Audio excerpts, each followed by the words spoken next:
Je continue.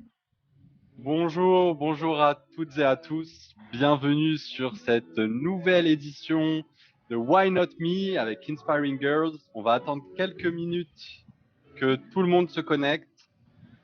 Il y a des personnes.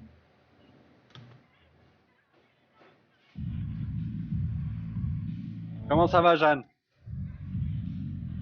Ça va. Ça va? T'as la pêche? Oui. Bon, bah, c'est top. On va parler d'un super sujet aujourd'hui. On va attendre quelques secondes que tout le monde se connecte. Bienvenue à tous ceux qui nous rejoignent. Bienvenue sur cette session Why Not Me d'Inspiring Girls sur l'entrepreneuriat et l'environnement.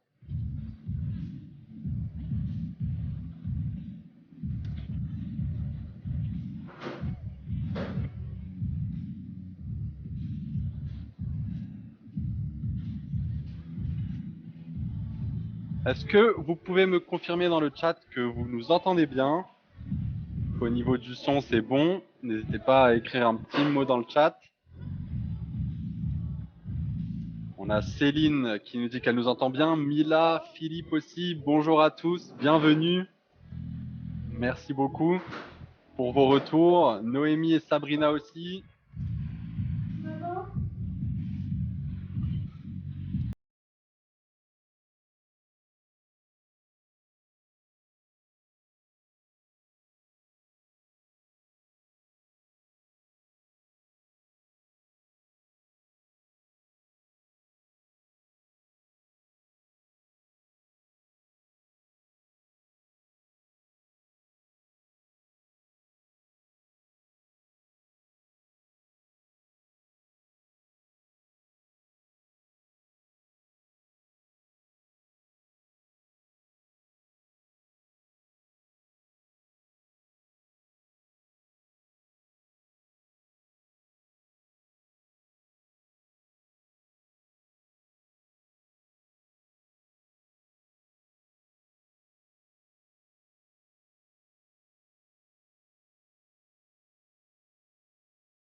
Girl on Fire aujourd'hui dans ce webinaire. On a des Girls on Fire qui, je l'espère, vont inspirer de futures Girls on Fire. C'est l'objectif de cette session. On va patienter encore quelques secondes afin d'accueillir quelques personnes supplémentaires et nous allons démarrer parce qu'aujourd'hui, on a de très belles choses qui nous attendent avec trois femmes inspirantes qui ont des projets vraiment magnifiques qu'elles vont vous partager aujourd'hui.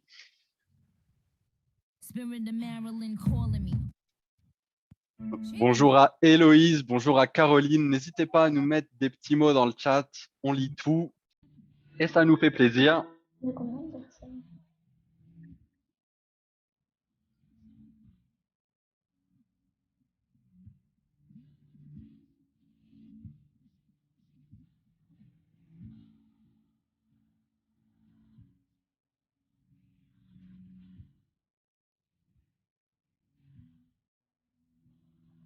Bon alors Jeanne, comment tu te sens depuis la première session Inspiring Girls? Ça t'avait plu déjà cette première session? Carrément. Enfin, moi, je connaissais peu le métier, en gros, de tout ce qui est informatique, donc j'en ai appris. Et puis là, bah, j'espère en apprendre encore. Bon, bah, c'est top. Pour rappel, effectivement, la première édition du Why Not Me était sur les nouvelles technologies. Donc, on a abordé ces métiers notamment. Le replay sera bientôt disponible. Vous pourrez aussi regarder ce qui s'est passé sur cette session. On a Noémie qui nous dit qu'elle a vu la première édition et qu'elle est là pour cette deuxième. Donc, ça nous fait très plaisir de retrouver Noémie aujourd'hui. Donc, tu es prête à en apprendre plus sur l'entrepreneuriat et l'environnement, Jeanne, aujourd'hui? Oui. Bon, bah, c'est super. En tout cas, ça fait plaisir. Tu es toujours de bonne humeur et volontaire. Donc, je suis ravi que tu sois avec nous aujourd'hui encore une fois. On démarre? Qu'est-ce que tu en penses, Jeanne? Let's go. Bah, C'est parti, c'est toi qui décides, Jeanne. Si tu me oui, dis oui, go, bah oui, on on y va. commence. Il y a du monde. Bon, bah c'est parti. Ben, bonjour Jeanne. Bonjour, Sofiane. Bonjour à toutes et à tous. Bienvenue sur cette session Why Not Me, édition 2 par Inspiring Girls sur l'entrepreneuriat et l'environnement. Je m'appelle Sofiane. Aujourd'hui, je serai l'animateur de cet événement virtuel. Comme à l'accoutumée dans cet événement Why Not Me, nous allons échanger avec 3 femmes inspirantes qui ont des carrières professionnelles et des parcours incroyables. Ces 3 femmes, elles ont toutes entrepris des projets dans le domaine de l'environnement. Elles vous en diront un peu plus là-dessus au cours de cette session. On espère que ça va vous donner des idées et surtout que ça va vous en apprendre un peu plus sur la richesse de l'entrepreneuriat au service de l'environnement. Bien évidemment, c'est une session interactive, donc s'il vous plaît, n'hésitez pas tout au long de l'événement à interagir avec nous en posant vos questions en direct dans la partie Q&A, questions et answer ou Q&R, voilà, en français questions-réponses. Donc posez vos questions dans cette partie-là. Je sais que vous savez très bien comment utiliser le chat sur un live Instagram ou sur TikTok. Alors, je compte sur vous pour aussi réagir dans le chat si vous souhaitez faire passer un message ou alors juste dire un petit mot. Le chat est ouvert et on voit tous vos messages. Jeanne, euh, ben, ici présente, comme vous pouvez le voir, va vous représenter aujourd'hui et elle aura pour mission de poser vos questions en direct. D'accord? Donc, Jeanne va être votre relais. Donc, n'hésitez pas, encore une fois, à poser vos questions. On aimerait commencer par en savoir un peu plus sur vous. Donc, un questionnaire vient d'apparaître sur votre écran, ou va apparaître. Je vais vous laisser quelques minutes pour y répondre. D'accord? Donc, je vais poser en parallèle ces questions à Jeanne. Alors, Jeanne, est-ce que tu pourrais nous dire déjà en quelle classe tu es, primaire, collège? Moi, je suis au collège, en Tu es sixième. au collège, tu es en sixième. Bon, ça va, ça se passe bien? Oui, très bien. Ça t'a pas trop fait un gros changement par rapport à la primaire? Bah, quand même, c'est un changement, mais ça va, ça se T'as passe bien. plein de professeurs et plein de matières différentes. Voilà. C'est super. Bon, c'est top. Alors, comment tu souhaites que l'on t'appelle? Par quel pronom? Il, Euh, elle ou un autre? elle, elle. Elle. Ok, très bien. Dites-nous dans ce sondage comment vous souhaitez que l'on vous appelle et si vous êtes un parent curieux ou un adulte curieux ou alors un enfant et en quelle classe vous êtes. Entreprendre dans l'environnement, qu'est-ce que tu en penses? Hors Euh, de question, pourquoi pas? T'en sais rien? Qu'est-ce que ça t'évoque? Bah, franchement, je trouve que enfin, ça a l'air super intéressant et tout. Mais je sais pas trop parce que j'en connais pas plus que ça. Bah, justement, on est là pour ça, pour en apprendre. Bon, bah, c'est top. Bah, j'espère qu'à l'issue Mais de cette pourquoi pas? session, ça te donnera une meilleure idée. Et est-ce que tu penses, et les personnes dans l'audience, pensez-vous qu'il y a assez de femmes dans ce secteur? Alors, pour l'instant, Jeanne, on n'a pas tout le monde qui a voté, donc c'est important, voter. Il reste encore quelques personnes qui n'ont pas voté. C'est important pour mieux vous connaître. Qu'est-ce que tu en penses, toi, Jeanne? Qu'est-ce que ça t'évoque spontanément? Euh, Bah, franchement, je sais pas. Mais je pense que oui. Tu penses que oui? Ok. Bah écoute, on verra ça. On verra ça. C'est vrai qu'on a tendance à penser, quand on parle de l'environnement, de dame nature, on a l'impression que Oui, c'est voilà. un peu féminin, mais peut-être pas. Donc ça, on l'apprendra au cours de cette session aussi avec nos différentes intervenantes. Donc, continuez de répondre. Là, voilà, on a les réponses à ce sondage. Donc, pour la plupart, vous êtes en primaire. On a quelques personnes au collège, donc de très jeunes personnes dans l'audience aujourd'hui. Et ça fait plaisir. Ça prouve que vous vous intéressez à ces sujets-là dès le plus jeune âge. Et ça, c'est une très bonne chose pour préparer au mieux votre avenir. On a 100% de filles et de femmes dans l'audience, ce qui est plutôt bien, puisque le but, c'est d'inspirer en priorité les jeunes filles. Donc, jusque-là, c'est plutôt cohérent. Entreprendre dans l'environnement, on a la majorité qui nous dit pourquoi pas, d'autres qui en rêvent. On a 4 personnes qui rêvent d'entreprendre dans l'environnement, donc ça c'est super. Aujourd'hui, on va vous donner quelques éléments clés pour pouvoir y parvenir. Et la majorité aussi pense qu'il n'y a pas assez de femmes dans ce secteur. On y reviendra. C'est parti, Jeanne. Oui. On se retrouve tout à l'heure pour les questions de l'audience que tu nous feras remonter. Ça te va? Ok, bah à tout à l'heure, Jeanne. Alors, Vous êtes beaucoup à vouloir en apprendre plus sur l'entrepreneuriat et l'environnement, et ça tombe bien puisque nous sommes là aujourd'hui pour découvrir, échanger et vous inspirer en partant à la rencontre de trois femmes, comme je vous l'ai déjà dit, à commencer par Déborah. Salut Déborah. Alors, Déborah qui vous fait coucou. Déborah qui est à droite de l'écran, d'accord, qui partage la caméra avec une autre intervenante que je vais présenter dans quelques instants. Déborah qui est non seulement docteur en écologie, mais aussi une scientifique spécialiste de la biodiversité et green entrepreneur. Elle va nous expliquer en quoi ça consiste plus précisément dans quelques instants. À ses côtés, nous avons Céline. Salut Céline, coucou. Bonjour. Céline, qui est facilitatrice en transition écologique, qui a un parcours incroyable, qui n'a pas toujours travaillé dans l'environnement, de l'environnement, justement, c'est le cas de le dire. Et donc, elle nous expliquera ça aussi tout à l'heure. Et nous avons Laura. Salut Laura. Coucou, Laura qui vous fait coucou. Et Laura, qui est une C'est trop cette scientifique aura. engagée et aussi docteur en écologie des populations. Donc, elle va nous expliquer en quoi ça consiste. Donc, nous avons aujourd'hui trois femmes liées par un même secteur, l'environnement, et qui ont toutes décidé d'entreprendre dans ce secteur-là. Mais concrètement, qu'est-ce que ça veut dire être entrepreneur et plus particulièrement être entrepreneur au service de l'environnement? Déborah, est-ce que tu peux nous en dire un peu plus? Oui, alors bonjour à toutes. C'est un plaisir d'être là aujourd'hui au milieu des tortues. Euh, donc, pour moi, être entrepreneur, c'est se créer son métier. C'est-à-dire que aujourd'hui, dans notre société, on a un travail pour gagner de l'argent, pour faire ce qu'on a envie de faire. Et au final, être entrepreneur, c'est ne pas chercher à rentrer dans les cases de ce qui existe déjà et d'être employé par quelque chose qui existe déjà, c'est d'inventer complètement son métier. Donc, je le définirais comme ça. Et donc, entrepreneur dans l'environnement, pour moi, c'était une évidence parce que depuis toute petite, je voulais absolument protéger les animaux, les plantes, l'équilibre naturel des choses. Donc, il fallait que j'arrive à concilier une activité qui me permet de gagner ma vie tout en créant mon métier parce que je n'avais pas envie d'avoir de chef et puis en protégeant la nature en même temps. Ok, donc c'est super. Donc à travers tout ça, tu nous prouves finalement qu'il est possible d'avoir des projets en rapport avec une cause qui nous tient à cœur. Donc c'est le cas pour toi, l'environnement, mais aussi de gagner sa vie en faisant ça et pas forcément juste de le faire de façon bénévole. Et c'est pour ça que c'est intéressant justement d'entreprendre dans l'environnement et tu nous en diras un petit peu plus sur ton projet au fil de cet échange. Donc c'est vraiment top de lancer des projets et de choisir un secteur qui nous plaît comme l'environnement. C'est le cas de nos trois femmes du jour. Il faut du monde pour faire tout ça. Et donc, vous êtes trois entrepreneurs aujourd'hui. On aimerait savoir un petit peu plus, on aimerait en savoir un petit peu plus sur les projets que vous avez lancés. Par exemple, Laura, tu es donc docteur en écologie, comme on a pu le voir tout à l'heure, mais tu es aussi récemment devenu entrepreneur en lançant un projet de box pédagogique, si je ne me trompe pas. Est-ce que tu peux nous en dire un petit peu plus sur ton projet de box pédagogique? Quel est ton rôle? Et aussi sur cette formation que tu as de docteur en écologie, parce qu'on n'entend pas souvent parler de cette formation-là.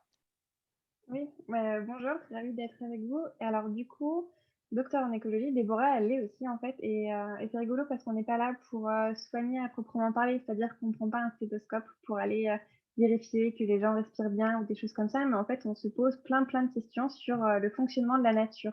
On essaie de mieux comprendre ce qui se passe pour pouvoir après trouver des solutions pour mieux la protéger et la préserver. Parce qu'il faut bien savoir que si on ne comprend pas ce qui se passe, on ne pourra jamais proposer des solutions efficaces et durables.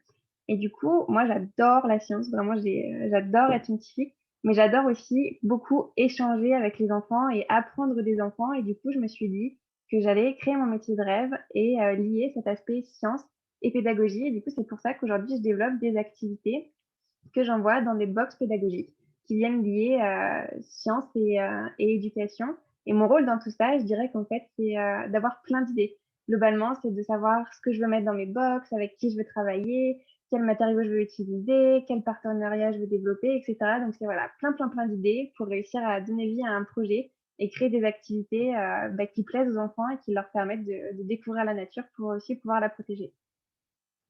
Ok, c'est super. Donc, tu te contentes pas simplement d'en apprendre plus sur la thématique de l'écologie, mais tu transmets aussi ces connaissances-là à travers ces box pédagogiques que tu as créées de toutes pièces finalement, c'est ça? Oui, j'essaye en tout cas. Ok. Et si je comprends bien aussi, petite question, quand on parle de la thématique d'en apprendre un peu plus, tu dis qu'il faut connaître un sujet. Est-ce que c'est ça qu'on appelle la recherche? Quand on dit je fais de la recherche, c'est ça finalement? Ouais, c'est un peu ça, complètement ça même en fait, oui. On cherche, on cherche, on cherche et en apprenant toujours, petit bout par petit bout, on arrive à retracer tout le chemin et à répondre à nos grandes questions et à en poser des nouvelles parce qu'on le voit bien dans la vie de tous les jours. Dès qu'on répond à une question, on a envie d'en répondre à une nouvelle parce qu'elle arrive et c'est ce qu'on fait en recherche, et nous dans Ok. la dans le domaine de la psychologie. Ok, super. Donc, tu es entrepreneuse, docteur, chercheuse aussi, bah, donc, plusieurs casquettes, c'est top. Comment elles s'appellent tes box? Il y a quelqu'un qui nous demande ça? Ah, du coup, elles sont en cours de développement, hein, donc vous n'allez pas les trouver si vous cherchez, mais le nom de mes petites box, c'est Saperli-Pompon. Ok, c'est marrant comme nom, Saint-Perly-Pompon. Et il y a Caroline qui demande qu'est-ce qu'une box pédagogique? Tu pourrais réexpliquer brièvement, enfin, ce que tu fais à travers ces box? Qu'est-ce que Oui. c'est?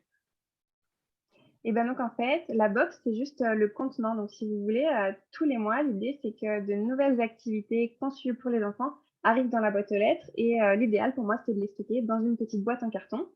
Et à l'intérieur, il y a plein de choses. Il y a par exemple des cartes d'identité sur les forêts à venir déchiffrer avec une loupe sur laquelle vous posez un petit filtre qui vient faire apparaître des petits animaux en fonction de la couleur du filtre que vous choisissez. Il peut y avoir des nichoirs pour les oiseaux à assembler, du petit papier ensemencé à aller semer pour pouvoir avoir plein d'insectes sur vos balcons et vos terrasses. Il y a plein de choses comme ça. En fait, tous les mois, une nouvelle box et des nouvelles activités. Ok. Et voilà. Oh bah tu chômes pas, dis donc, c'est top, ça fait plaisir en tout cas à entendre. Merci beaucoup Laura. On te retrouve tout à l'heure. On va désormais nous diriger vers Céline. Salut Céline. Donc toi, tu es en train de lancer un projet d'accompagnement à la transition écologique. C'est-à-dire que tu proposes des solutions pour répondre aux enjeux écologiques actuels. On sait que c'est très important, surtout en ce moment. Est-ce que tu pourrais nous en dire un peu plus sur ton métier? Déjà, c'est quoi être consultante, puisque tu es consultante en transition écologique? Ça veut dire quoi accompagner à la transition écologique? Est-ce que tu as des exemples? Voilà, on t'écoute.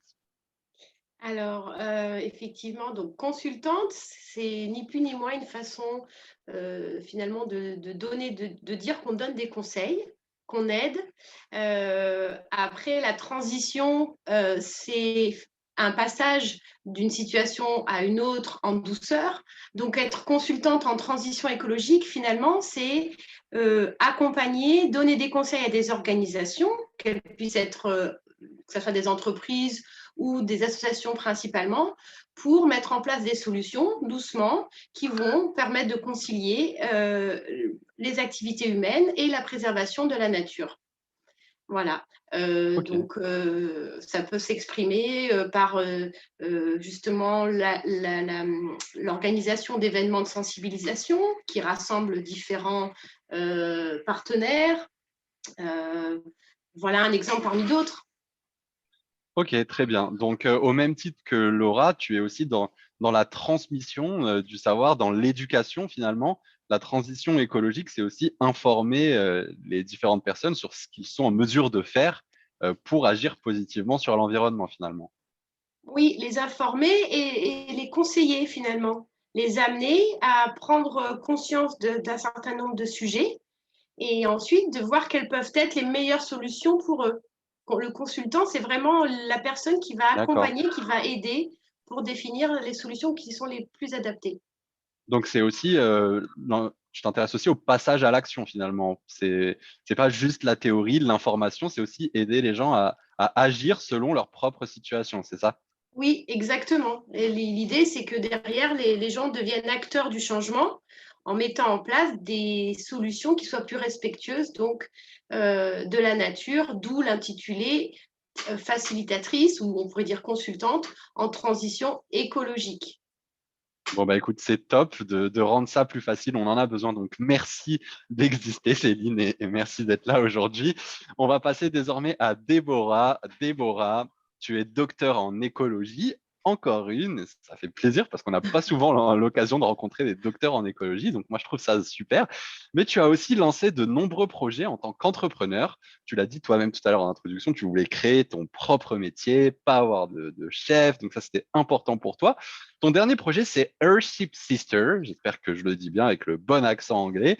C'est un programme qui relie l'environnement, le leadership et les femmes. Si j'ai bien noté. Est-ce que tu peux nous en dire un peu plus sur ton projet? Quel est ton rôle de cofondatrice et directrice des Earthship Sisters? Merci Sofiane. C'est vrai que depuis tout à l'heure, on parle de changement. Et pourquoi on parle autant de changement? Est-ce qu'on a besoin vraiment de changer? Justement, avec mon métier de chercheur avant, je voyais qu'il y a des choses qui se passent qui ne sont pas forcément correctes pour respecter la nature autour de nous.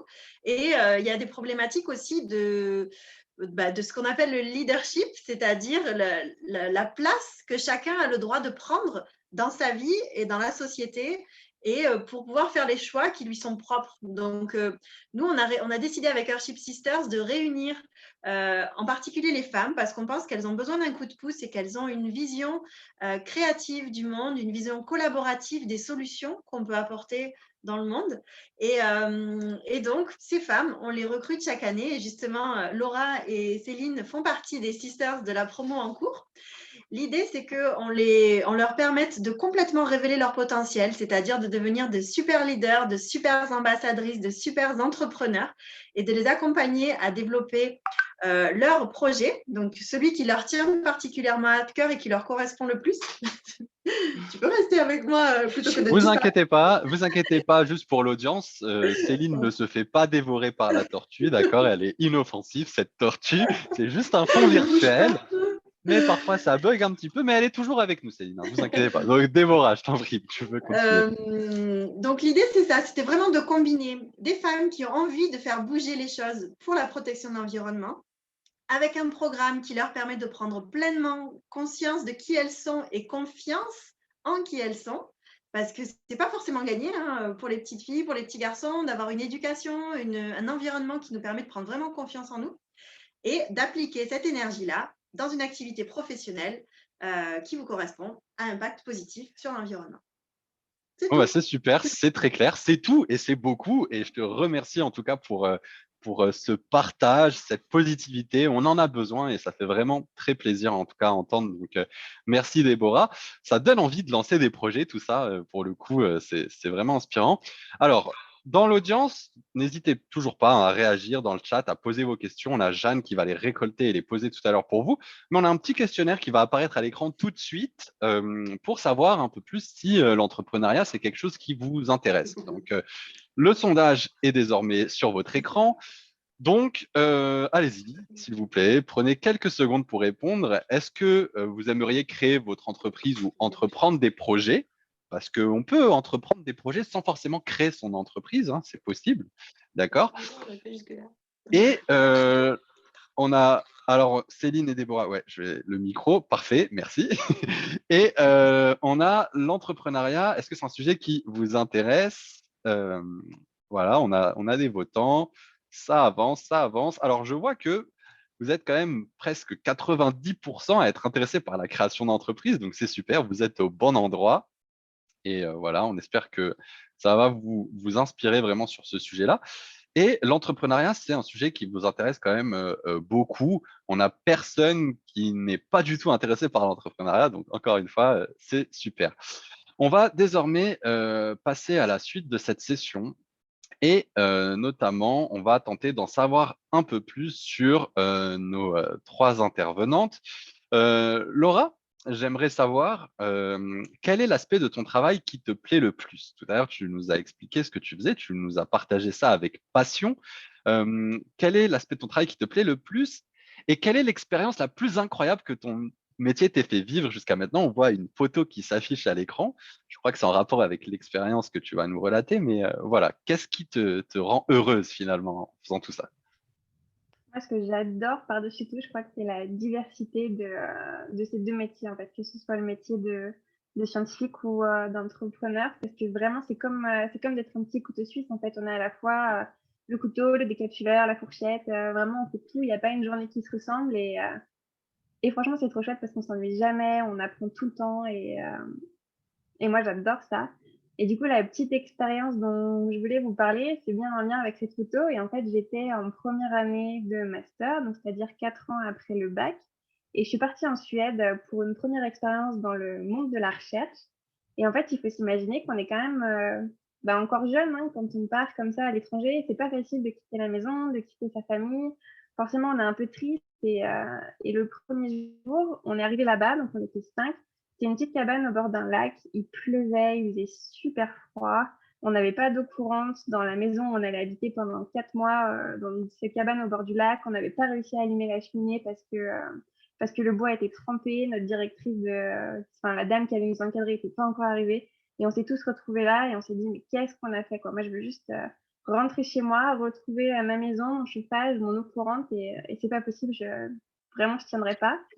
Et le lendemain matin, après une nuit très fraîche où on n'a pas beaucoup dormi, donc Maline, qui allait encadrer tout notre travail pendant ces 4 mois là-bas, est arrivée avec une tarte à la rhubarbe toute chaude. Elle nous a montré comment on allait réussir à vivre confortablement dans cette cabane, comment on allait récupérer l'eau. Il y avait un grand soleil, une brume sur le bord, enfin partout sur le lac. C'était trop, trop chouette. Et elle nous a dit, bah, maintenant, je vous emmène, vous allez voir ce que vous allez faire pendant 4 mois. Et en fait, on allait capturer des bébés chevreuils. Et le premier jour, on a trouvé des jumeaux. Et en fait, c'était nous qui l'avions fait, quoi. On avait réussi à observer la mère, comprendre tous ses comportements pour aller trouver ces petits chevreuils. Et là, on s'est dit, bon, ok, ça y est, les gars, quoi. On sait pourquoi on est là. Ça va être top. On va apprendre plein de trucs. Et on est reparti non seulement avec plein de connaissances dans le domaine de la science, mais avec une ouverture incroyable parce qu'on était des Danois, des Espagnols, des Français, des Suédois. On a appris à faire des tortillas et on est reparti avec des amis pour une vie en fait. Et c'était Ouais, c'est un bien. vrai échange. Et juste une petite question, Laura, quand tu dis capturer des chevreuils, on est bien d'accord, c'est pas capturer pour leur faire du mal. On est bien Non, pas du d'accord. tout. Vraiment juste pour mieux comprendre ce qui se passe. Quand est-ce qu'ils naissent, où est-ce qu'ils se regroupent, comment ils se dispersent, donc c'est-à-dire à quel moment ils quittent leur mère et où est-ce qu'ils survivent bien, etc. Donc on leur met un petit collier GPS qui tombe dès qu'ils grandissent en fait pour pas les gêner. On les D'accord. suit tout le temps où ils ont ce collier, on fait quelques mesures. Donc par exemple une prise de sang où vraiment on prend pas beaucoup de sang, on leur fait pas de mal du tout. On prend quelques poils et voilà, on les laisse repartir et c'est comme si de rien n'était. Ils se souviennent même plus de nous 10 minutes plus tard. Ok, mais c'est super cool en tout cas parce que cette expérience, finalement, ça nous montre que le métier de chercheuse, chercheur, c'est pas juste être derrière des livres ou dans une bibliothèque à chercher de la connaissance, à faire des expériences dans un laboratoire, c'est aussi aller sur le terrain et vivre des choses concrètes et réelles au plus proche du terrain. Donc ça, c'est top. Ah, trop cool, hein. Ouais, franchement, c'est super cool. Bah, ça donne envie, en tout cas, ça donne envie de voyager, ça donne envie d'être avec des animaux. Et ça, c'est super top. Donc, on est bien d'accord, Laura, toi, tu n'es pas vétérinaire, c'est pas ton Non, je suis métier, pas c'est vétérinaire. différent. Je suis vraiment chercheuse en écologie avec cet aspect population et moi, c'est les populations animales. Ok, bah écoute, c'est très clair. Merci beaucoup, Laura. On te redonnera la parole tout à l'heure. Merci pour le partage de cette expérience. En tout cas, c'est super. La photo est top, donc c'est génial. Je vais m'adresser désormais à Déborah. Déborah, qui, comme vous l'avez compris, toute aujourd'hui dans l'audience, est une femme très engagée, qui a vocation à partager vraiment sa passion et à aider les autres femmes à prendre part à des projets innovants dans l'environnement.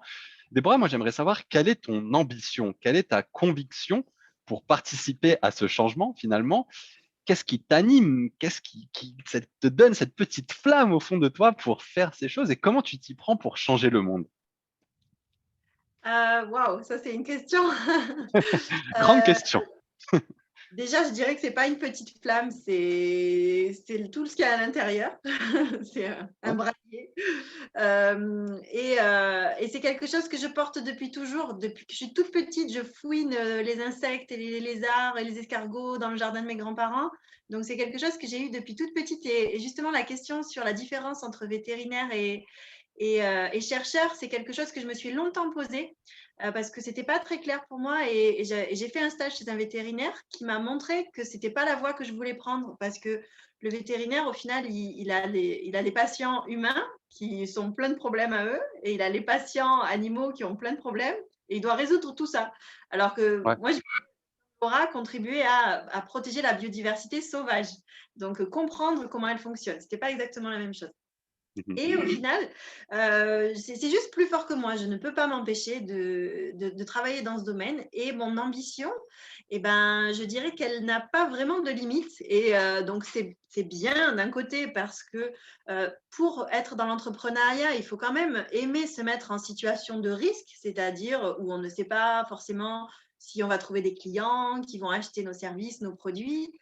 Et donc, on aime le risque. Et moi, c'est vrai que j'ai une personnalité que j'ai apprise à connaître avec le temps en développant mon leadership qui a tendance à bien aimer ce risque-là. Je trouve ça, en plus d'avoir la curiosité du chercheur dont tu parlais, Laura, donc d'avoir toujours cette envie d'avoir plus d'informations, de comprendre comment les choses marchent, j'ai ce besoin d'aller chercher toujours plus loin pour convaincre des gens, pour inspirer des gens à passer à l'action aussi, parce que pour moi, il y a vraiment urgence à protéger la nature.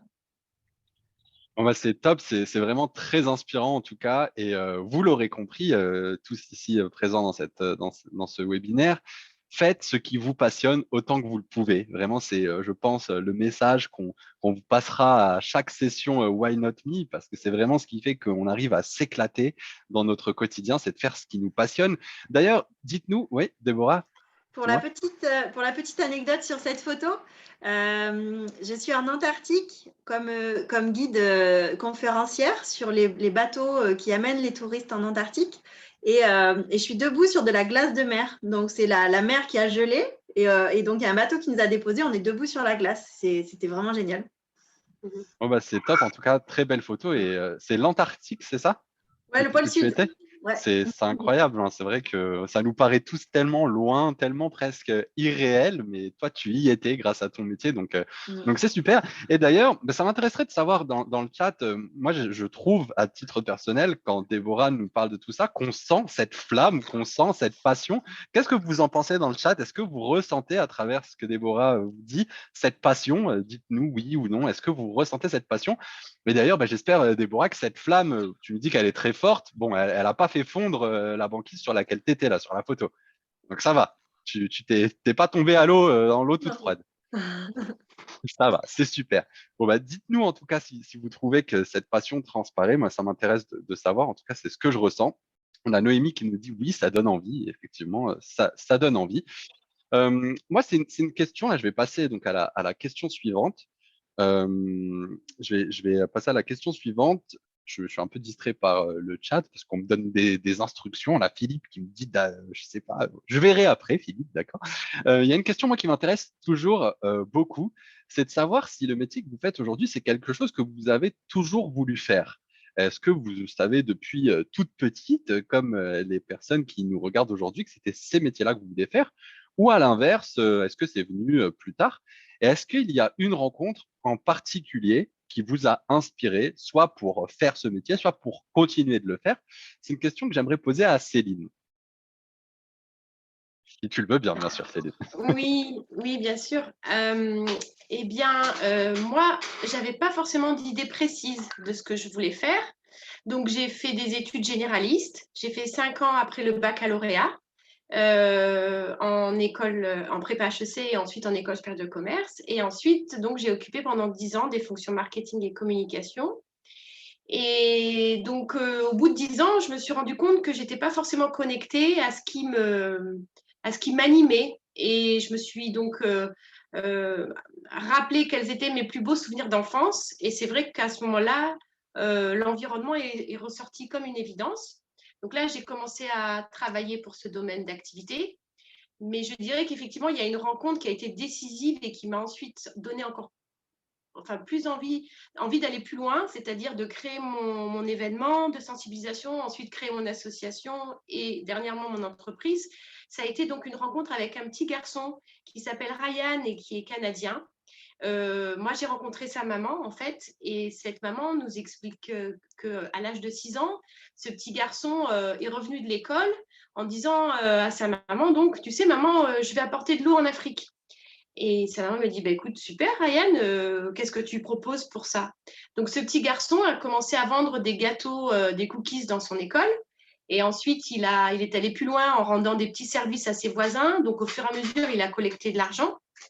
Et finalement, 30 ans plus tard, donc aujourd'hui, Ryan a 30 ans, il est à la tête d'une fondation qui est présente dans une vingtaine de pays et qui a permis d'apporter de l'eau à plus d'1 million de personnes à travers le monde.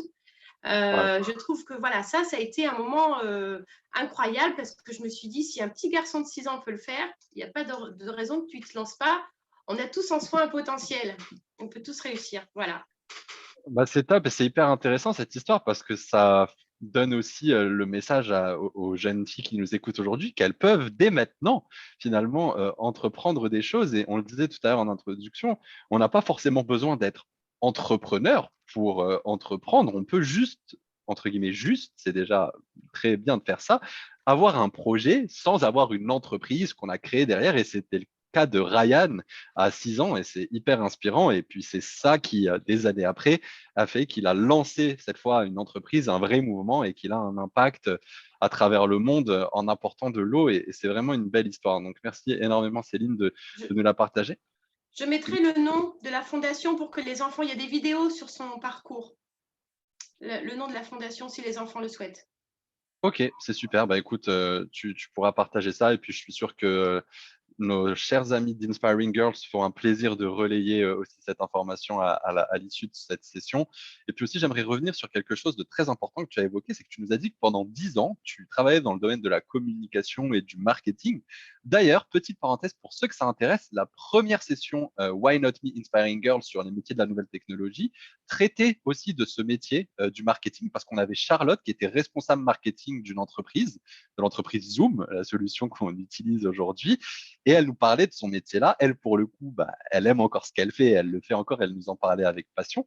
Mais toi, c'est intéressant parce que tu as fait ça pendant 10 ans et tu t'es rendu compte que tu avais envie d'autre chose. Comme quoi, finalement, on n'est pas obligé de savoir tout de suite quelle est notre vocation. Ça peut venir avec le temps aussi. Oui, complètement, effectivement. C'est pour ça qu'effectivement, il faut pas s'inquiéter si on n'a pas d'idée aujourd'hui précise finalement, parce qu'il y a toujours des possibilités et l'entrepreneuriat justement est là pour ça. Déborah l'expliquait au début de cette conférence, c'est créer son métier et ça arrive au fur et à mesure des rencontres que l'on va faire. Voilà, et des expériences que l'on va vivre, comme celle que Laura a pu nous expliquer aussi. C'est top. Et oui, et puis j'aimerais ajouter aussi sur ce point-là, enfin, on vit tous aussi chacun à son rythme et on a tendance à beaucoup se comparer, avoir tendance à penser qu'il faut faire les choses dans tel temps, tel timing, etc., avoir son bac à tel âge, si à tel âge. Mais finalement, on a chacun nos propres expériences, on crée chacun son propre parcours et il faut faire confiance aussi à son parcours personnel parce que mine de rien, si on vit toutes ces choses-là, c'est qu'il y a une raison pour lesquelles on les vit et il faut avoir confiance et rester optimiste face à l'avenir et très positif. Donc merci Céline de nous rappeler ça à travers ton histoire, c'est vraiment super. Ce que je vais faire désormais, avant de passer à la suite, c'est qu'on va accueillir Jeanne. On a bien compris donc les différents métiers. Continuez dans le chat de réagir, continuez dans la partie questions-réponses de poser vos questions, parce que Jeanne va tout de suite remonter quelques-unes de vos questions. Jeanne, est-ce que tu es parmi nous? Oui, on m'entend. Coucou Jeanne, bon alors comment ça se passe? Qu'est-ce que tu en penses de cette session? Est-ce que ça te plaît jusqu'à maintenant? Bah, carrément, avec les anecdotes et tout. Enfin, franchement, C'est super, elles sont top, hein, nos trois intervenantes du jour. Ça fait vraiment plaisir de les avoir et je les remercie encore une fois de consacrer un peu de leur temps pour partager leur passion avec vous aujourd'hui. Donc Jeanne, est-ce que tu as pu récolter quelques questions que tu aimerais poser à Laura, Céline et Déborah? on en a eu deux en une, quoi. Quelles D'accord. années il faut faire? Quelles études il faut faire pour être docteur en écologie et combien de temps elles durent? Ok, est-ce que Laura, tu veux répondre à cette question?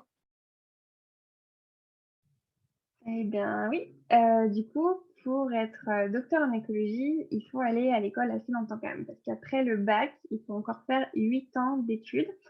Donc, en fait, il y a le parcours assez classique qu'on connaît plutôt bien, où on fait d'abord une licence pendant 3 ans et après un master pendant 2 ans. Et là, on arrive en thèse, où on a encore 3 ans.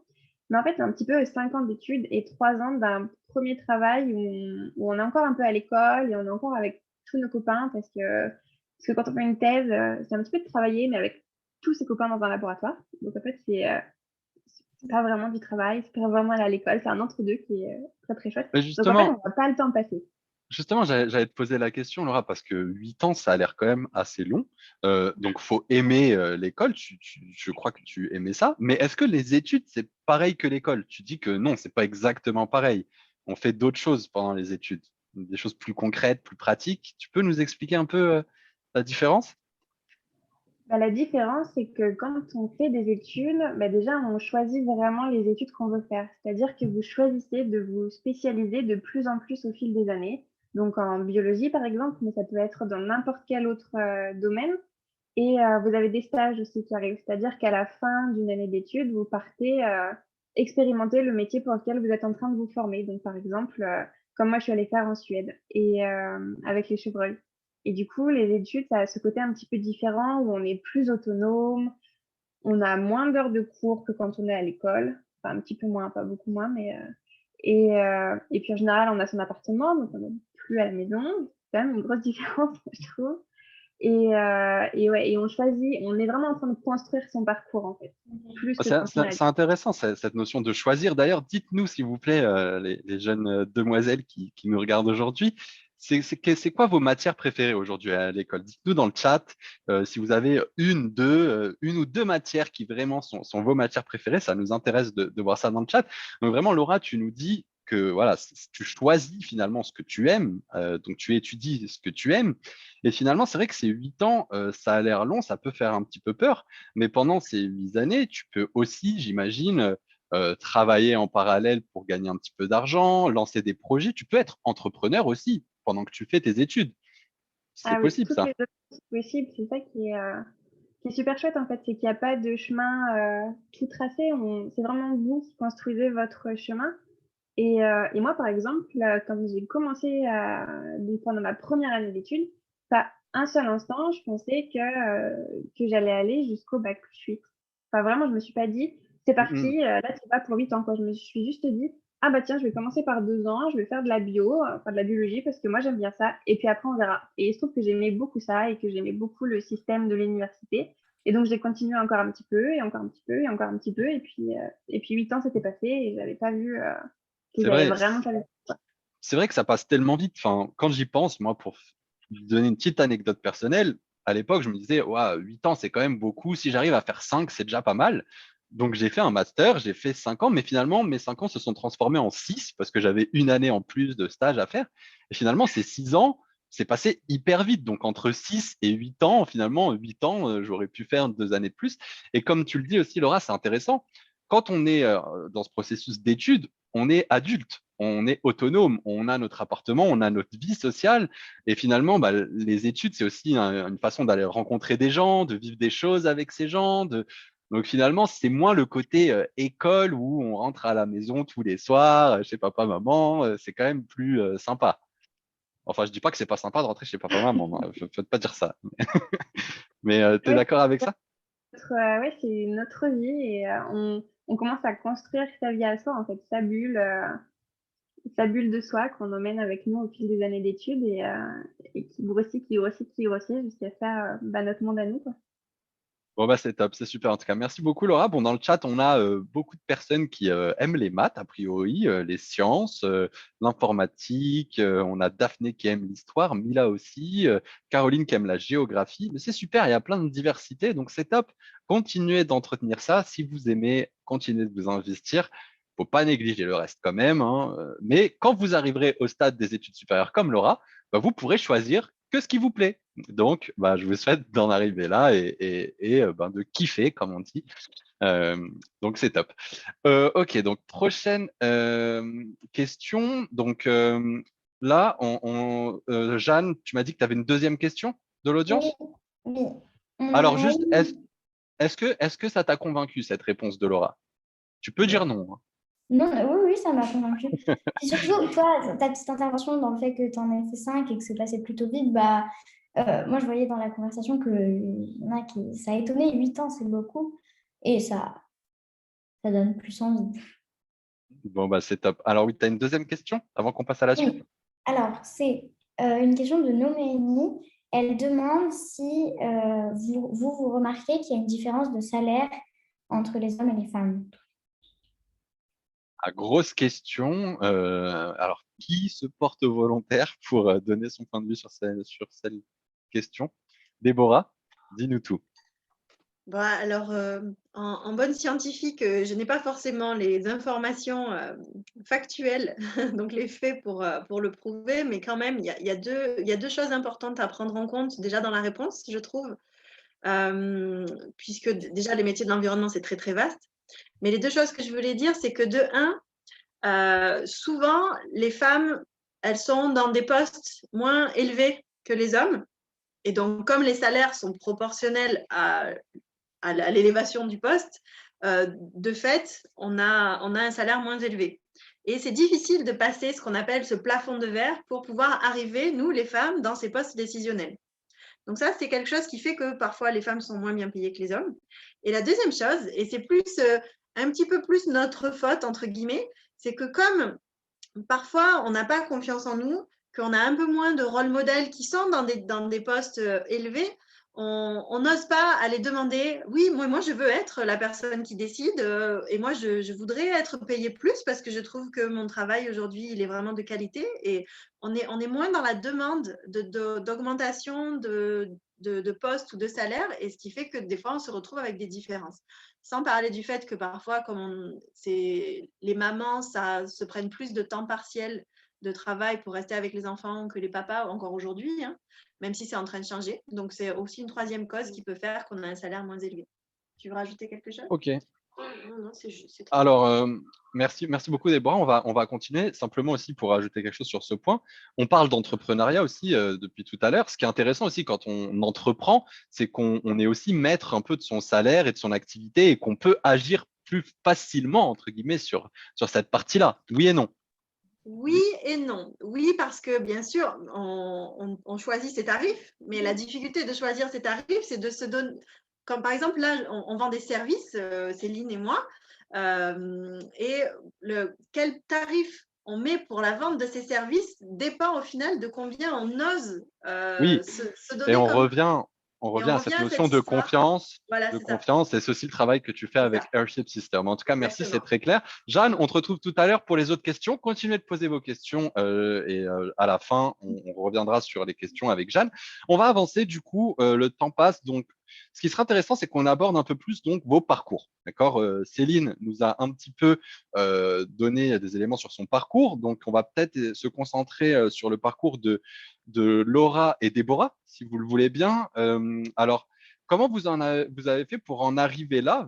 Vous avez toutes les deux été docteurs, enfin, vous êtes toutes les deux docteurs en écologie, mais vous avez des parcours différents. Donc, Déborah, est-ce que tu pourrais nous en dire plus sur ton parcours? Alors, comme je vous disais, moi, depuis toute petite, je gonfle tout le monde parce que je veux travailler sur les animaux sauvages. Je passe beaucoup de temps à regarder les documentaires à la télé sur les animaux. Et quand, à force de gonfler tout le monde, ils m'ont dit, bah, t'as qu'à faire vétérinaire. Et donc, j'ai fait un stage en 4e chez un vétérinaire qui m'a convaincue que ce n'était pas ça que je voulais faire. Donc, je suis allée plutôt, au lieu d'aller en prépa après le bac, donc bien sûr, j'ai fait un bac scientifique avec des matières scientifiques, de la bio, des maths, de la physique. Et je crois que vous avez encore plus de matières maintenant. Vous pouvez faire de l'informatique, de l'anglais, c'est très important. Et ensuite, je suis allée à l'université en fac de biologie. Donc, c'était des super belles années, comme le disait Laura, parce que on peut travailler un peu à côté pour avoir un peu d'argent. Parfois, on a une voiture, on a un appart, on fait la fête, on travaille. Et petit à petit, je me suis spécialisée. Au départ, c'était très général, de la biologie dans tous ses aspects, avec de la physique également.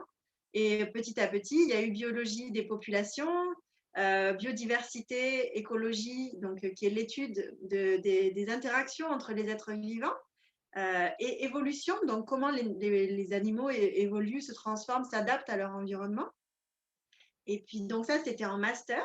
Et quelque chose qui a été déterminant aussi dans mon parcours, ça a été de partir en année Erasmus en Suède. Donc, c'est rigolo, c'est le même pays dont parlait Laura aussi tout à l'heure. Donc, j'ai passé 1 an en Suède à travailler en anglais, à choisir mes cours, à travailler avec une façon complètement différente de voir les choses. Par exemple, quand il y avait un étudiant étranger dans la classe, tout le monde allait parler anglais plutôt que suédois. Et alors, imaginez si on fait ça en France. Aïe, aïe, aïe. Et donc ça a été déterminant. Et puis, comme le disait Laura aussi, les stages. Quand je suis arrivée en master, j'ai eu un coup de cœur sur la démographie et du coup sur les oiseaux marins qui permettent de vraiment étudier comment la démographie, donc c'est l'étude des populations dans le temps. Est-ce qu'elles diminuent? Est-ce qu'elles augmentent? Est-ce qu'elles sont stables? Où je suis. Voilà. Et c'était génial pour moi. Je suis partie en Arctique, donc au-dessus du cercle polaire, dans la mer, au-dessus de la Norvège et de la Suède. Je vous invite à regarder sur une carte pour étudier les oiseaux marins dans des colonies. On était dehors tout le temps, il faisait super froid et on comptait les oiseaux et on les marquait avec des bagues, on leur posait des GPS. Et puis ensuite, j'ai pu partir en Antarctique pour étudier les albatros au milieu des colonies de manchots, d'éléphants de mer. Et ça, c'était vraiment extraordinaire. Ok, c'est top. Donc, dans ton parcours, il y a vraiment aussi des expériences, de stages qui ont forgé cette expérience. Donc, ça, c'est top. Laura, est-ce que tu pourrais Donc, là, il nous reste 5 minutes vraiment sur la partie interview avant qu'on laisse la parole à l'audience et à Jeanne pour les questions. Laura, tu nous as quand même parlé donc, de ton doctorat en écologie. Est-ce que tu peux nous en dire plus sur ton parcours, mais un peu avant la partie collège, lycée, le bac? Qu'est-ce que tu as fait comme bac et les matières qui t'ont permis de faire ce que tu as fait après, quoi. Ouais, alors moi j'étais pas à l'école, c'était pas mon truc jusqu'à ce que je commence les études. Donc moi je faisais de l'équitation beaucoup, beaucoup, beaucoup. Et dès la 4e, j'avais demandé à mes parents d'arrêter le collège classique pour aller faire plus de cheval, rentrer en sport-études. Ils m'ont dit bon, va au moins jusqu'au lycée. Donc au lycée, j'ai renouvelé ma demande. Ils m'ont encore dit franchement, tu devrais essayer de faire autrement.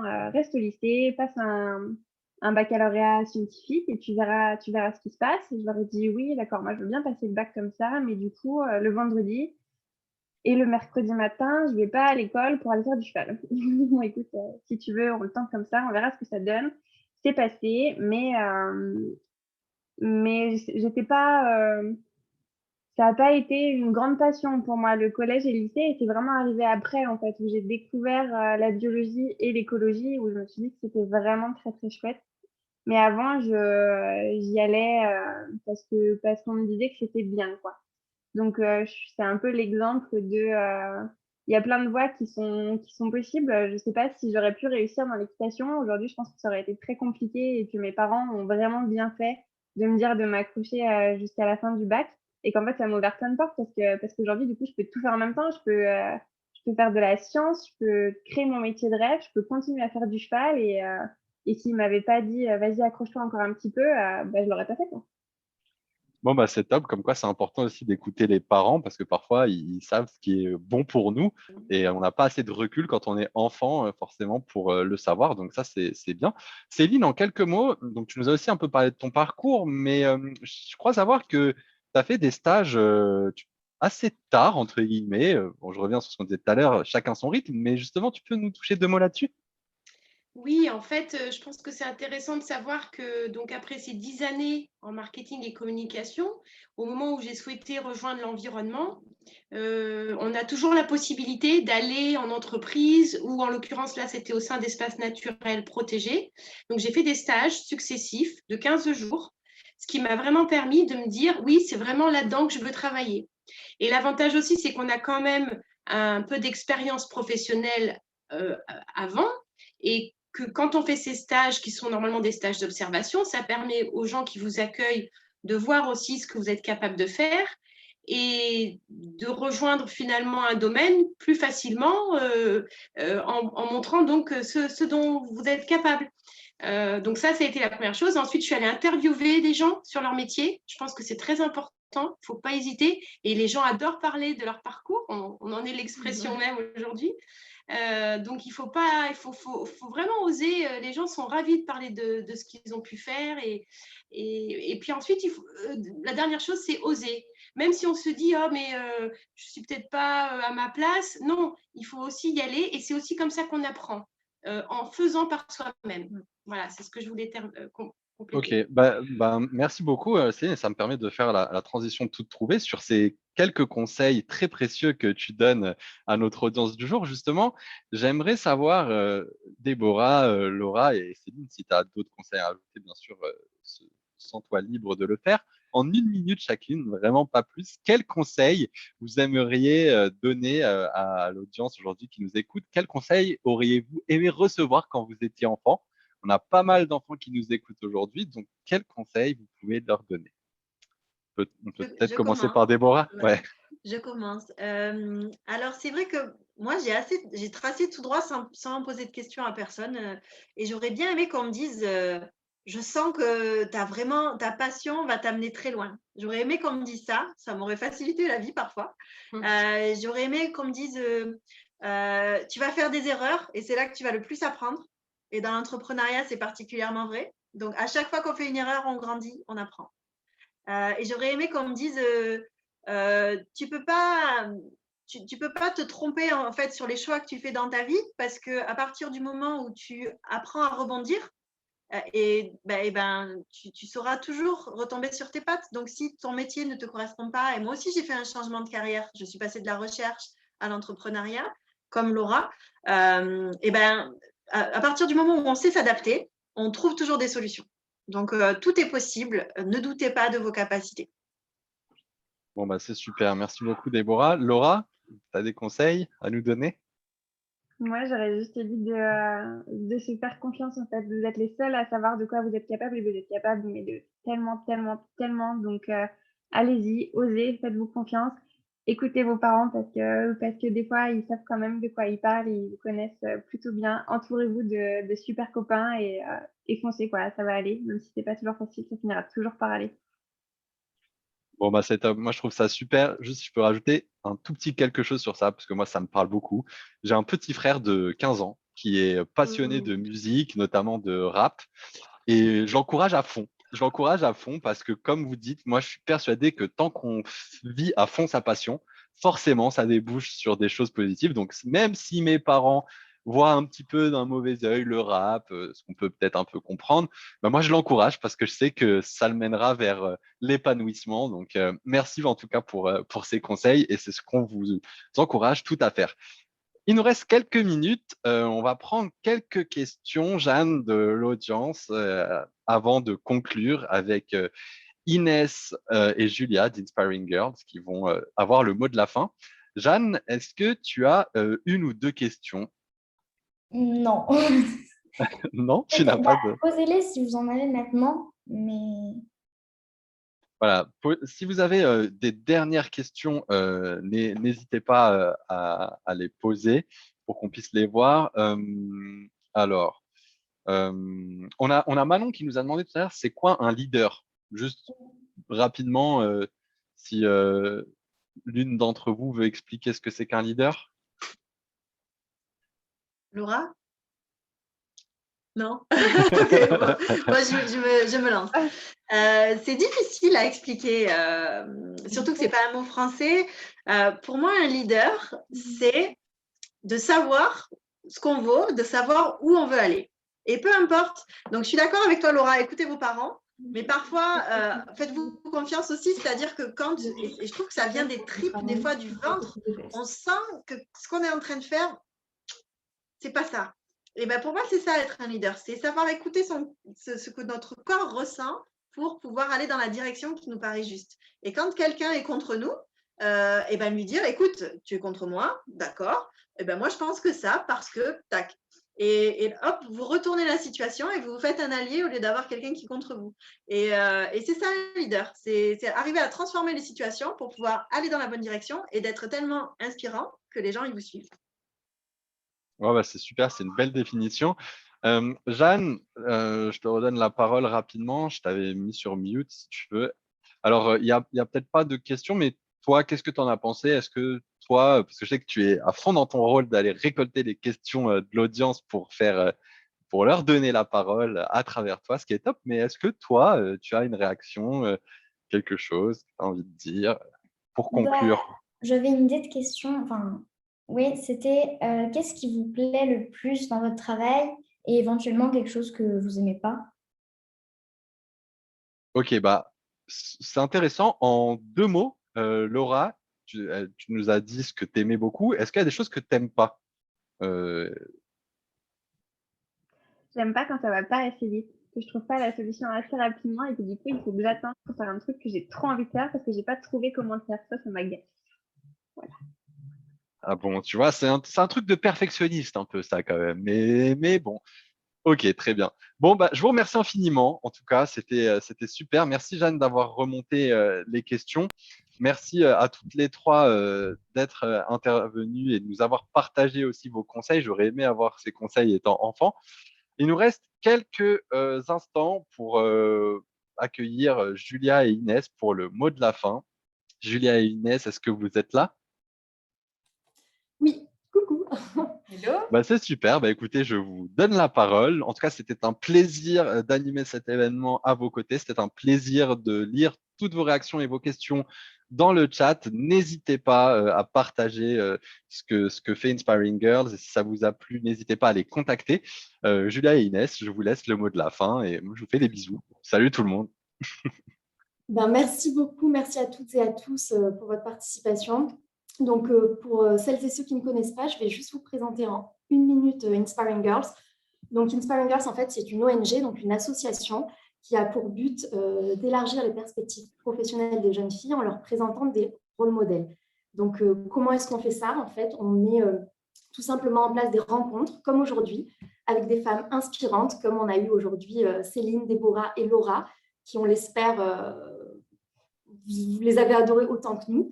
Et donc, l'idée, c'est de permettre à des jeunes filles, des enfants, de rencontrer ces femmes-là qui, chacune à leur manière, sont des exemples de réussite. Et donc, merci à Sofiane, merci à Jeanne qui nous accompagne aussi tout le temps. Merci à Céline, à Déborah et à Laura pour leurs implications. Et surtout, inscrivez-vous à notre newsletter puisqu'on va organiser d'autres événements sur d'autres thématiques en ligne comme ça. Donc, il suffit d'1 heure de temps pour apprendre plein de choses. Donc, on espère pouvoir revenir rapidement vers vous avec d'autres thématiques. Merci beaucoup. À bientôt.